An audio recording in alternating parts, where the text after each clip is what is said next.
ñetti at yoo xam ne xëy na yëfi boppam lay dox. te je pense que fi mu jóge mooy affaire affectation bi ñu fi doon waxtaanee ay jamono. ñu affecté ko Kédougou. te boobu sax je pense également qu'il a dit que ba léegi jotagul notification. ba léegi loolu waaw jotagul notification donc affecté nañ la et la note était signée on avait fait la remarque ici au mois de septembre je crois. donc ba heure bi nii nga affecté nit ki jotagul notification la note circulaire la note d'affectation di circuler sur les réseaux sociaux. Je pense qu'il y a problème mais moom il a préféré vraiment être en disponibilité pour peut-être mën a dox ay soxlaam il a raison ou pas. C'est son choix. Et que ñu respecter son choix. waaw maintenant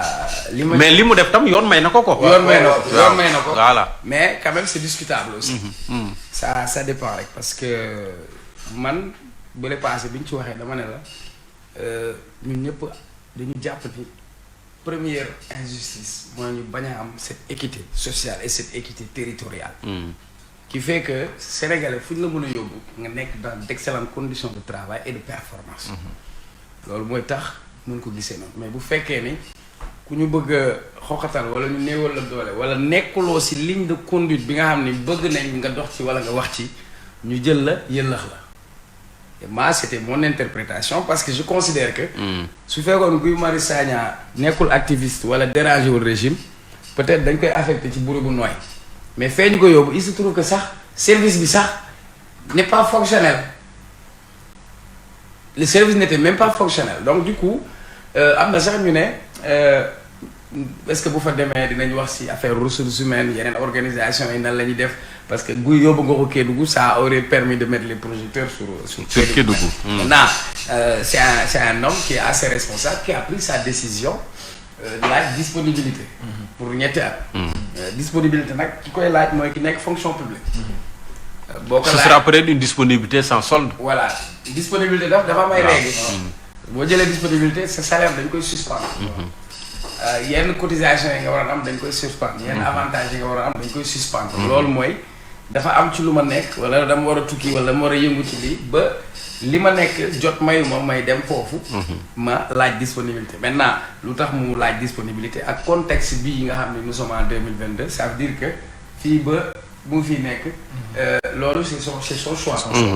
Par contre j'aurais été lui man pour être conséquent je vais démissionner de la fonction publique tout simplement. waaw à sa place. man pour man bu ma jaralee ma ne dewuma en service punto final. gisuma luy tax ma leen di laaj sax disponibilité parce que jàpp naa ni je suis toujours au service de mon pays.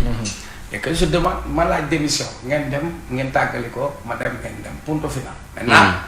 dafa am ay règles yoo xam ni moom moo régir le travailleur. ak li nga xam ne moom lay liggéey. dire que moom il est de la fonction publique que Sénégal yi fi nekk fonctionnaire bëriwul moom mu am privilège boobu aussi il a pesé le pour et le contre n'est-ce pas. par contre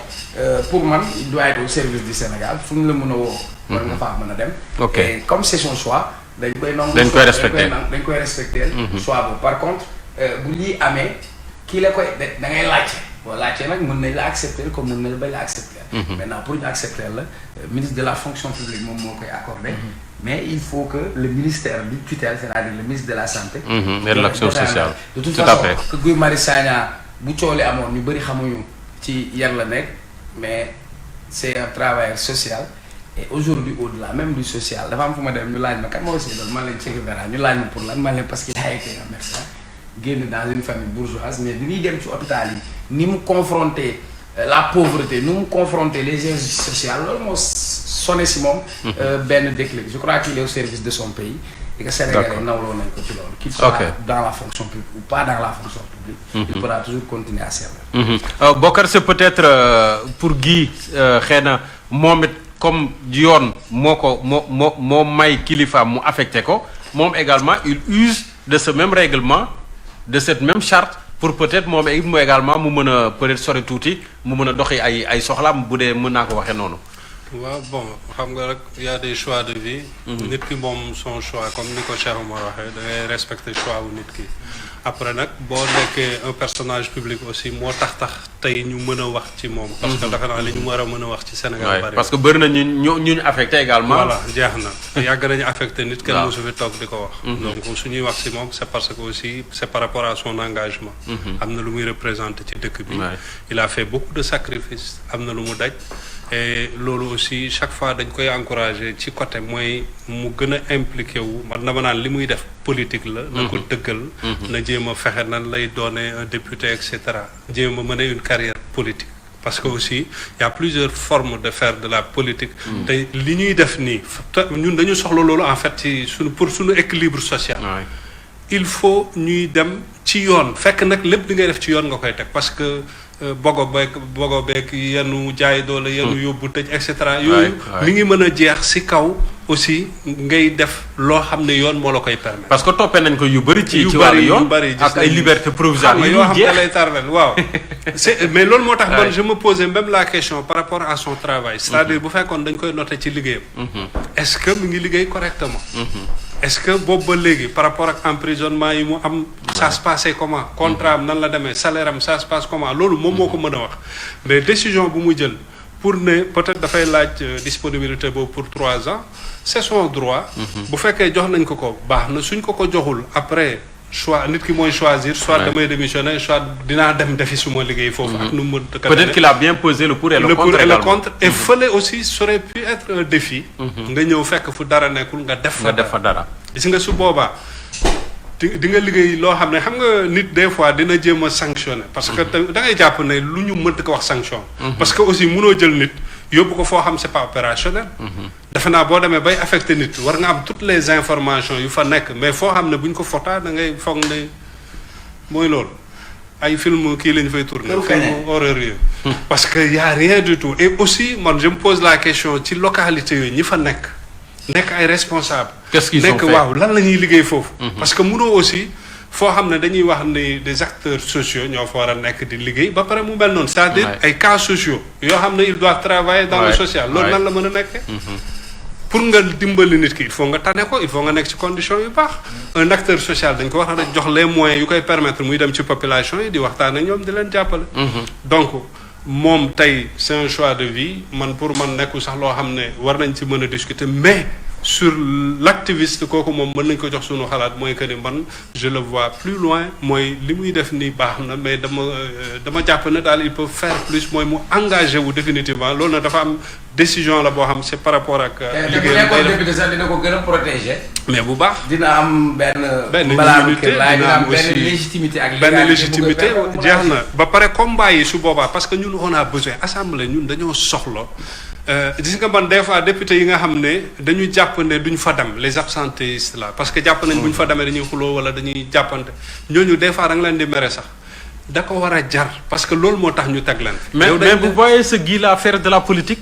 non mais il fait déjà de la man de li muy def pour man politique moi je le vois parce que politique mooy aussi ay idéologie ngay jël teg ko dafa am loo gëm bëgg ko voilà di woote parce que boo xoolee tey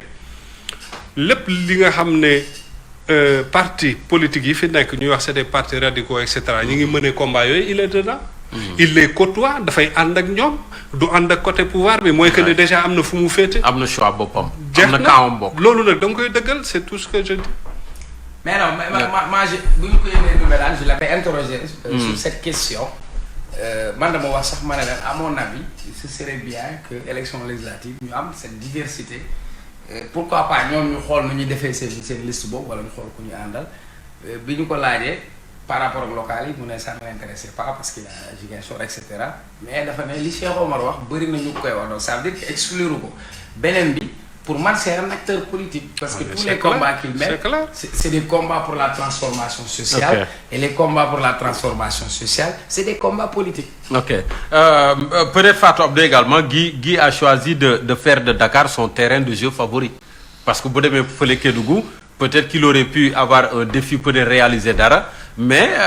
il est à Dakar parce que peut-être fii xëy na jàpp na ne moo ëpp enjeu peut-être. enjeu aussi bien politique que social. moom peut-être loolu la jàpp mais yaa ngi koy wax sànq c'est-à-dire que dafa am sañ-sañu moom Guy Marius Sagna mu ne dafa bëgg disponibilité c'est-à-dire que yow Simon liggéey nga Sen TV ba benn période nga soxla disponibilité nga gis feneen foo xamante ne bokkul tey amul benn conflit d'intérêt entre les deux entreprises nga bàyyi fii def disponibilité après nga dem ci loolu kuy liggéey am nga sañ-sañam dañu lay wax ne li nga xam ne moom mooy disponibilité dafa mën ci travailleur bi mu bàyyi liggéeyam ci ab diir maanaam fexe ba du jot lu jëm ci rémunération plutôt mooy maanaam salaire am droit retraite am du ko jot lu jëm ci ay droit ci avancement am également du ko am mais sañ-sañ la ni nga xam ne keroog lii la ñu toog fii di ko werante ñu ne ministère de la santé maanaam la fonction publique mënoo fi nekk te yow amuñu sañ-sañ ci sa kaw ne am nañu sañ-sañu jële la ci bërëb yóbbu la ci bërëb parce que du yow yàlla moom ñoom ñooy tabb ñoom ñooy xalaat ne sa compétence fee la gën a baaxee ñu yóbbu la fa noonu la amee moom sañ-sañ mu déposer une mise à disponibilité mu def ko ñu nangul ko loolu sànq Bokar dafa wax ne mu relever le défi man d'accord ma foofu c'est-à-dire que Guy Marius Sagna n'a pas les moyens pour peut-être fexe benn bërëb boo xam ne taax boo xamante ne fii tey Sen TV bu ñu fi nekkoon micro baaxul chaise baaxul Simon lu ñu bëgg a wax li ñuy wax du baax du génn c'est-à-dire que engouement pour faire ton travail ak la volonté de faire dafa ànd ak moyen parce que boo ñëwoon tey fii tey boo yéegee internet amul Simon tu ne feras pas le journal micro amul munoo def journal boo amul foo toog c'est-à-dire que pour nga liggéeyloo nit ki il faut lui mettre dans de très bonnes conditions su ko defee tu vas lui réclamer de bons résultats mais mënoo jël benn boîte benn bërëb boo xamante ne sax yow bu ñuy wax équité territoriale gàcce la tey bu ñuy wax Kédougou mën nañ fa bokkal li mu wax sànq mais bokkal wax dëgg mais foofu day wax ci suuf nag mais déedéet bokkal analyse bi juste c'est-à-dire que ñaari côté yëpp la waxee moom moo tax xam nga foofu laa ne ko d'accord moom mais feneen fi mu wax ne c'est-à-dire que état délabrement bu entreprise boobu lii sax moom moo tax ñu xam ko ñun ñëpp am nañ ci part de responsabilité Simon ñun journalistes yi parce que yooyu ñun dañ ko waroon xam ñun yooyu dañ ko waroon di xam c'est-à-dire que di ko wax parce que tey amaana ñun li ñu mën a wax nit jot ci amaana tey ña nekk ca diwaan ba duñu ko wax wala am nañ yeneen préoccupation yoo xamante ne mënuñu ko wax mais bërëb bu mel noonu ay nit dafa xëy di fa gont boo ko xoolee mu doon gàcce nga ne fan la nekk ñu ne Kédougou une localité riche en ressources Kédougou am lépp yaatu rëy voilà merci beaucoup amul lenn loo xamante ne tey Sénégal mënoon nañu ko tey bëgg ko tey comme ci li nga xam ne mooy sunu richesse tey ak sunu ay recettes te mënuñu basé wu ci Kédougou donc du moom mooy relever le défi dem pour lan pour parce que dafa bëgg am ay résultats mu dem ne parce que affecté nañu mën naa dem relever le défi moom kay day dem relever day dem accepter comme en tant que travailleur boo xamante ne peut-être yoon jox na ko ne ko bu ko neexee mu nangu def disponibilité bu ko neexee mu dem liggéey mu nangu dem liggéey wala mu def disponibilité mais il n'a pas li mu mën a def mooy liggéey te liggéey dafay laaj résultat sànq xam nga ñi ngi wax naan ñi ngi wax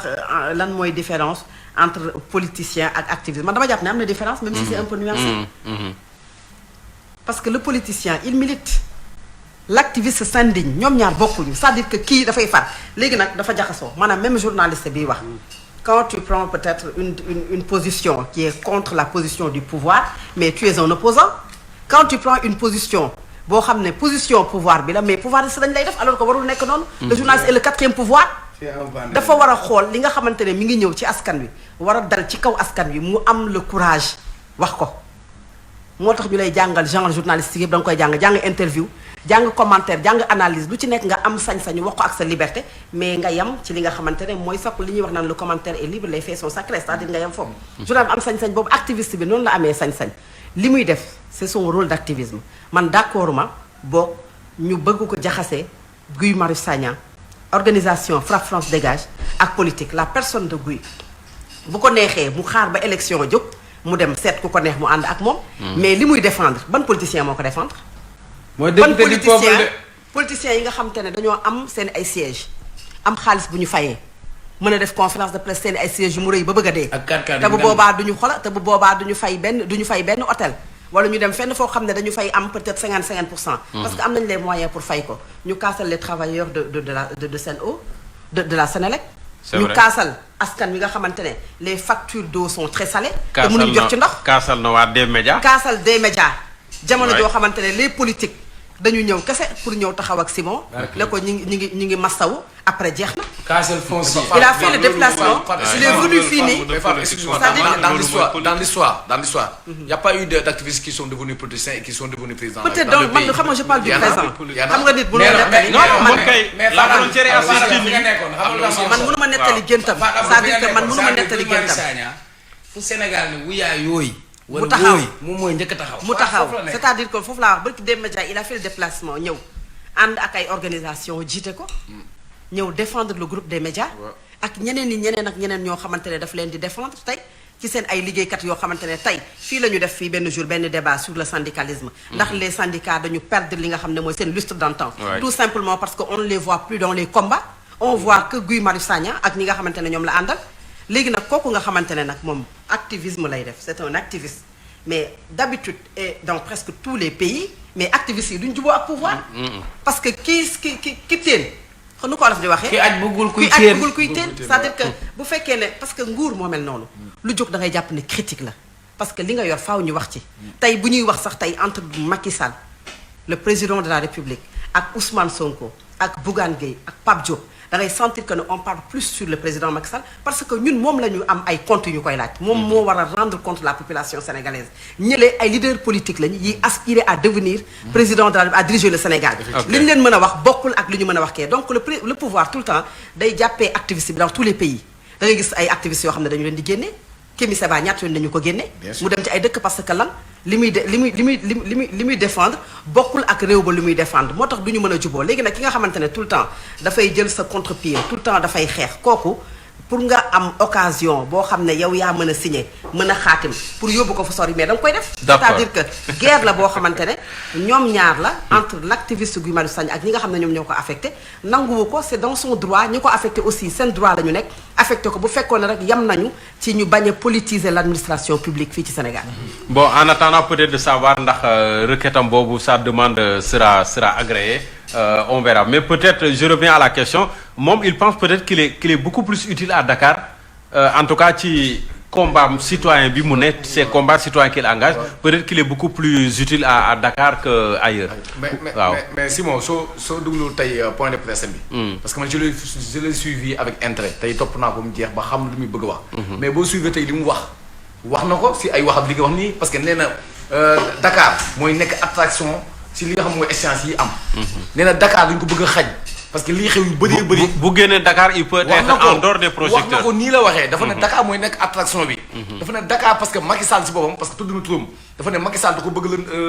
en tout cas muur ko Dakar ba doo xam ne fi xew parce que yeneen dëkk yi yeneen gox-goxaan yi peut-être que la fay xew du demee comme ni muy demee Dakar Dakar sera le socle mu ne moom loolu lañ ko bëgg a xañ te nag loolu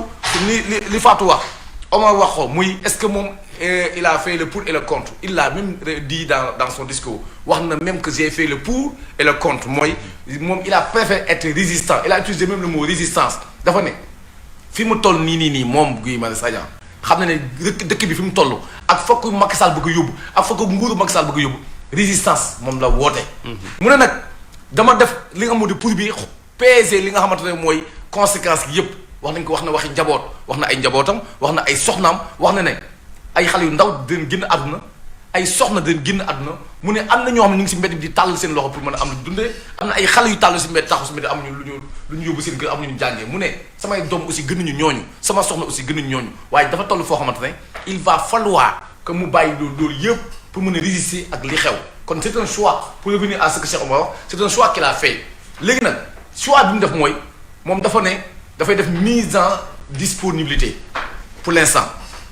loolu nag comme ni nga ko waxee damay répéter rek mooy c'est un droit du travailleur am na droit si service public mu def ko mais nag ak condition aussi damay laajte man est-ce que Guy jël na li nga xam ne marque boobu est-ce que jël na aussi remarque boobu à condition que cette mise en disponibilité soit bien motivée il doit avoir une motivation maanaam lan moo tax nga demander ko est-ce que wax nga ko sans ces énumération est-ce que c'est un problème familial est-ce que c'est dû à quelque chose pourtant bu ñu xoolee ñun ñëpp parce que ñun ne la wuñu ni nga xoolee xew dëkk bi gii lan moo war a mën a nekk Bamba gii du cuune de. waaw fa laa jëm loolu laa wax de. gii du cuune de day gëstu. day gëstu introduction c'est-à-dire sa réponse mi ngi ci li nga commencé wax. moom bu mu introduire si non fi ma jëm aussi da nga may déglu ma wàcc su ma déglu ma déglu dama ne est-ce que gii mesure ne que moom am na ay motivation personnelle am na ay motivation intime waaye moom ña may yónnee bataaxal bi dañ ko laaj ne ko la muy motivation bi tax nga demandé lii est-ce que dinañ ko valider yaa ngi ko wax sànq cela veut dire que moom déposé si ay boo xam ne naa la dama ko déglu ak attention tey la ko waroon déposé à 17h. Bamba yaa yaay sa bopp yow yaa ne déglu naa Guy Marius Sagna mu wax la rek mu wax le pour et le contre nga wax ay argument ne ak doomam mu njabootam moom li muy calculer mooy ki muy destiné bataaxal wallaahi su ma waxee di nga dégg su ma waxee di nga dégg fu ma jëm dama ne moom mesure na ay waxam waaw waaye famille yu ne bataaxal ba waaw foofu mooy problème ba ñooñu jëlee na ko yow yaa jël sa mise en disponibilité waaye ñun motivation ba nga ñu jox nekku si texte yi kon cela veut dire que ñun accepté lu ñu accepté li ñu si am mooy dans les jours à venir maanaam mën na sàkku mais ñu bañal ko dans les jours à venir waaw di nga dégg ñu ne Guy doit répondre à son poste sinon on va le radier léegi nag pour répondre à fi ma jëm si kii laa jëm mooy pourquoi Guy a préféré ça pourquoi il n'a pas démissionné loolu ma laajte c'est son choix mais il pouvait waaw mais si démissionné day ngaaka voilà mais comme rajo ngay wax comme doo ngaaka yow yow kon yow comprendre booy rajo di xanaa ñii ñemee kon yow comprendre nga rajo li si garaaw ma xam la li rajo bi moo garaaw xam nga policiers yi ñu rajo woon fii dañu tas njaboot yu bëri yow yaa ngi rajo nit te xamoo ni yàlla nga koy pareel dañoom ñoo rajo woon Ousmane Sonko après mu solal leen comme yamba ci caaya fan la mujj assemblée et cetera nañ dem ci jeu boobu kon mais nag toujours est-il que radiation tam charte la kon yoon la moom fi mu bëgg a waxee fi mu li mu wax c'est-à-dire dafay sóoraale ñu ne Guy accordé wuñ la waaw buñ accordé wul Guy Marius Sagna ñaar moo ci am soit mu ne démissionné na wala ñu ne ko dàq naa la de toute façon mooy moom accepté wul dem fa léegi nañu xool lan mooy la suite question bi nga posé da nga ñëwoon sànq da ngay laaj question ñu tontu la ci li tax mu choisir Dakar palais bi Dakar la nekk li tax mu choisir Dakar assemblée bi fii la nekk li tax mu choisir Dakar xeex bi fii la nekk dañ koo bëggoon génnee réew mi ber ko li ñuy wax fii yëpp si Dakar la nekk le théâtre des opérations c'est à Dakar un combattant parce qu'il doit mener le combat mais de toute façon waaw léegi sax buy lu mu def neex na ma bu yaa tey waaw d'accord Cheikh Omar merci beaucoup il est dans ses calculs aussi te il a raison de dans ses calculs mooy état da ko lancé balle mu koy renvoyer la balle moom wax na ko si ay wax na dama ko dugg mu ne dañoo bëggoon jaxase ma ak population bi dañoo bëggoon ne wuy juma sama poste lan laay bañ ci dem Kédougou man mi nekkoon Sédhiou wax na ko d'autant plus que il dit que jotul notification merci beaucoup mu ne parce que bu affecté nit ki nee na sax nit ko envoyé si WhatsApp ne ko yow depuis boobu ba léegi ñu ngi la affecté cela veut dire que kon état bi dafay jéem a si nuy wax Guy waxee parce que man maa wax dafay jéem a fexe jaxase dugal lëndëm ci xelu nit ñi jéem a jaxase ne Guy ak li fi nekk yëpp liggéey jiwul du liggéey kat baam xam la moo te loolu su ma jiwul la ma fi man maa ko man Cheikh Omar maa ko wax ñun dañu am problème réew instrument pouvoir nguur comment faire pour briser des carrières d'accord jamonoy Mamadou Dia la ñuy jël ay d'accord mais bàyyi ko mu àggali s'il te plaît Cheikh Omar s'il te plaît Cheikh Omar s'il te plaît laisse-le continuer léegi nag foofu la wax ji nekk mooy Guy n'a pas choisi de démissionner mais si c'est quelque wax nga ne sànq que boo xoolee disponible bi mu laajte moom 3 ans la wax 3 ans dans les normes bu fekkee tout est normal bu fi fekk Macky Sall que cela veut dire que moom wax na ko sax nee na man ak Macky Sall duñu liggéeyati cela veut dire que moom day xaar ñoom ñu dàq ko kon en quelque sorte Guy c'est ça à se victimiser pour que moom mu am beneen élan te gis nañ fi souvent ñi fi am élan fii ils ont été radiés ils ont été foofu la Guy di waxee léegi nag loolu c'est un choix qu'il a fait que j'approuve que j'accepte que ma jàpp ne il a bien réfléchi là-dessus léegi nag wax ji mooy est-ce que nguur su la affecté tu dois répondre oui ou non mais Bokar vous n'êtes pas sans savoir que affectation day ànd ak li nga xam ne motif enseignant bi dama laaj ci corps enseignant yi enseignant bu ñu ko jógee yëkkati Dakar yóbbu ko beneen région dañ koy wax par expérience wala li nga xamante mooy par performance wala li nga xamante ne mooy par insuffisance de résultat. mooy question bi ñu doon maintenant posé sànq. merci beaucoup léegi nag Guy lan la état bi teg sur la table wax ne lii moo war a tax ñu mu affecté ko n'ayant rien loolu moo tax peut-être que léegi nag wax ji mooy Guy est dans ses droits l'état aussi il utilise son pouvoir comme ni nga ko waxee pour mën a fexe ba affecté Guy feneen Guy nag moom choix bi mooy bàyyi na service public bàyyi na li nga xamul li nguuru Macky Sall si lépp loo xamante ne moom moo ko jox pour faire face. waaw mais juste D'accord. Bamba foofu fonction publique. mais man askan wi ngay liggéey pardon askan wi